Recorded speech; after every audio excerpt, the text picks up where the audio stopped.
Bom, primeiramente eu queria cumprimentar o senador Paim, os demais componentes da mesa e especialmente o meu companheiro Arthur, que é o presidente da CNTA.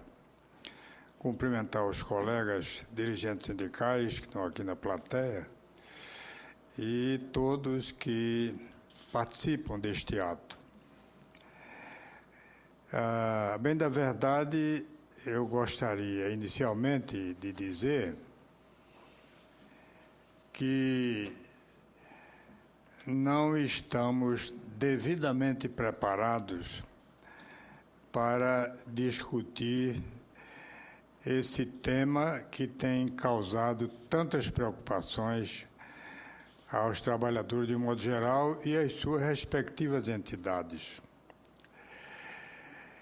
Mas quando se fala em norma regulamentadora de qualquer setor da atividade econômica, é exatamente porque chega-se à conclusão que o processo que os trabalhadores utilizam para a sua produção, ele está carente de maiores preocupações. Então, o Ministério do Trabalho, com os trabalhadores e muitas vezes com os próprios empresários, criam exatamente essa norma regulamentadora para tentar, de alguma forma ou através dela, reduzir a precarização em qualquer setor de atividade. Então, esse é o princípio fundamental dessa norma que está sendo discutida nessa sessão. Evidente que mesmo sem conviver com o problema diretamente, mas nós convivemos com a classe trabalhadora de modo geral. E, de um modo especial, o presidente da Confederação que centraliza todas essas discussões. E em conversa com o nosso colega, nós chegamos a nos surpreender que num Estado com um desenvolvimento tecnológico em todos os setores, em todos os campos, ainda existam tantos acidentes como acontece no setor do frigorífico de modo geral. Não vamos aqui procurar culpados e muito menos acusar empresas, governo ou os próprios trabalhadores. Mas o que nós necessitamos como representante de trabalhadores é que haja um pouco mais de cuidado e, em consequência, mais respeito para com os trabalhadores que exercem essa atividade, muitas vezes que chama a atenção de qualquer cidadão que assista o movimento dentro dos frigoríficos. Uma prova disso é que, mesmo havendo já uma certa modernização nas atividades profissionais, ficou muito claro que ainda o setor é muito carente, inclusive de prevenção. E aqui, pelo trabalho que deve ter sido já apresentado, somente no ano de 2012 foram registrados 19.400 acidentes. Quer dizer, não é brincadeira, durante um ano, 19.000. Isso oficiais, né? Há quem diga que pode multiplicar por 2, no mínimo, o número de acidentes, que aqueles que não são computados. Isso vai muito mais além, quando o estudo indica que foram 38 acidentes fatais. né? Quando você fala num acidente, você aí termina envolvendo também a própria Previdência Social. Termina sendo atingido, e em 2012 também foram pagos ou entraram em gozo de benefício mais de 2.400 pessoas, 2.400 trabalhadores. Então, alguma coisa não está funcionando bem. Daí porque a necessidade dessa norma regulamentadora. Se nós levarmos em conta a questão do salário, nós vamos ver também alguma necessidade de melhorar um pouco esse tratamento, porque trata-se de um setor econômico que tem uma influência muito grande na economia nacional. E é necessário, portanto, que haja um pouco mais de divisão, né, dos benefícios que esse setor econômico traz para o Brasil. Basta que vejam as importações, quer dizer, todos nós usamos o frigorífico, todos nós, né? E o Brasil chegou exatamente a um estágio invejável no cenário nacional com as exportações que são naturais. Mas tem aqui um outro dado que é conveniente chamar a atenção, que entre 2010 e 2012, entre 2010 e 2012, o número de auxílios acidentários concedidos chegou a mais de 8.000. Dentro de 2 anos, mais de 8.138 acidentes. E aí, uma coisa que nos chama muito a atenção, e Datavênia, ao invés de melhorar essa prevenção, parece até que piorou um pouco. Quando você considera que só em 2013, entre janeiro e outubro, cerca de 2.000 trabalhadores também tiveram que submeter à Previdência Social, a gozo de benefícios.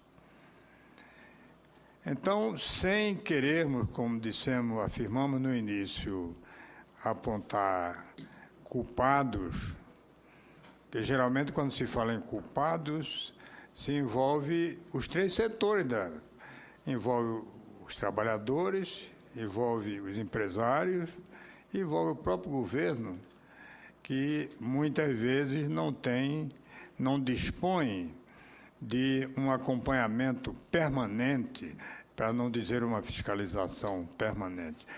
Que, no nosso modo de entender, não é a questão da fiscalização, né, a autuação, é a questão do acompanhamento, né, da orientação. Nós não pretendemos que o fiscal chegue na empresa e autua automaticamente, que às vezes não resolve o problema. É melhor que haja, né, um entendimento assim mais amigo, digamos até assim, para orientar.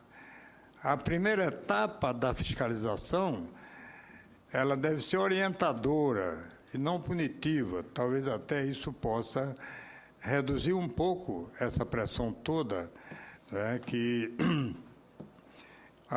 do nosso lado dos trabalhadores, normalmente se diz que o trabalhador é responsável porque ele não quer usar os devidos equipamentos ou não sabe usar os equipamentos. Isso, Datavênia também, não é bem verdade. O trabalhador, basta que ele tenha a orientação devida, ele passa a cumprir, até porque ele sabe que ali está em jogo a sua própria vida. Então, ninguém brinca com a vida. Então, isso também não justifica, né, a pecha de que os trabalhadores também são responsáveis. Então, senador, acho que uma audiência desse porte e que, sabiamente, Vossa Excelência também convidou o nobre procurador, para nós tem uma importância fundamental, porque acho que é preferível corrigir as falhas, os erros, para evitar que, quando formos remediar, já não haja mais condição. Então, acho também, se me permitem, que a intenção do presidente da Confederação é exatamente aquela de pacificar todo esse tipo de trabalho, mas evitar a precarização desenfreada, especialmente, eu não tenho levantamento maior, o problema da terceirização, né? E, contanto que haja, vamos dizer mesmo, lucro para os dois lados, ou para os três lados. Qual é o lucro para o trabalhador? É que ele saia de casa sabendo que vai trabalhar em condições seguras, com o seu salário maior ou menor, mas principalmente as condições seguras. É que haja um tratamento igualitário como pessoa humana entre trabalhadores e empregadores.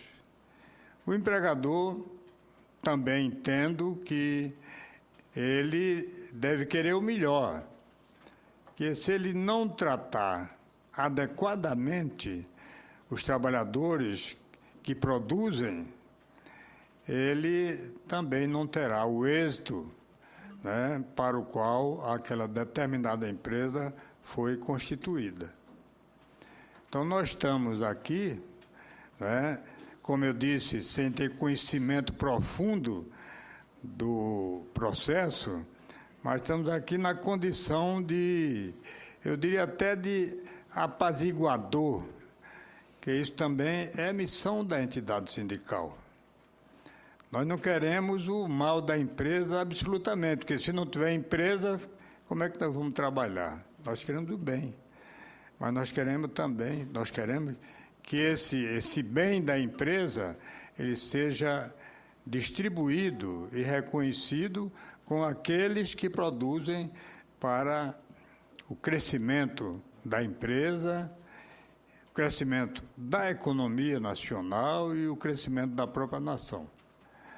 É assim que a nossa central trabalha em todos os setores da atividade profissional e econômica.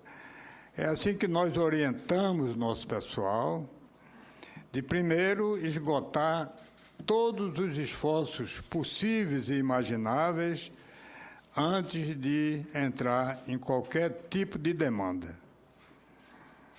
E eu tenho uma citação que o meu primeiro patrão, ele dizia sempre o seguinte, interessante que ele era secretário do Sindicato das Indústrias Metalúrgicas, e eu era secretário do Sindicato dos Trabalhadores Metalúrgicos da cidade de Recife. E ele dizia sempre que, conversava muito comigo e tal, disse, é melhor um mau acordo do que uma boa demanda. Bom, isso tem um pouco de razão? Tem. Agora, esse mau acordo, nós temos que substituí-lo para um bom acordo, porque o mau acordo não atinge o objetivo do trabalhador, né? Uma boa demanda também, às vezes, é muito pior, porque você fica só naquela expectativa e leva anos e mais anos sem ter nenhuma solução. Quando a solução, muitas vezes, elas estão ali, patente dentro da empresa, quando se trata da conversação, do entendimento entre patrões e empregados. Então, o que nós solicitamos do setor industrial, do frigorífico, é que analisem, né, com muita simpatia todos esses problemas que foram levantados e tentem também, de todas as formas, evitá-lo. Você ganha, o trabalhador ganha e a nação ganha, porque a Previdência está aí todos os dias, o ministro falando em déficit e muitas vezes pagando determinados benefícios, e se houvesse um pouco mais de atenção, e aí não é só do setor frigorífico, aí é de todo o setor econômico, talvez isso, quer dizer, esse déficit tão falado, que nós não acreditamos muito nele, mas poderia, pelo menos, se deixar de falar nesse déficit astronômico da Previdência Social. Tá? Isso não é apenas uma participação muito breve, muito rápida, mas é também em nível de um apelo que nós fazemos para esse setor tão importante, o setor frigorífico. Agradeço, senador, e me ponho à disposição de Vossa Excelência. Obrigado.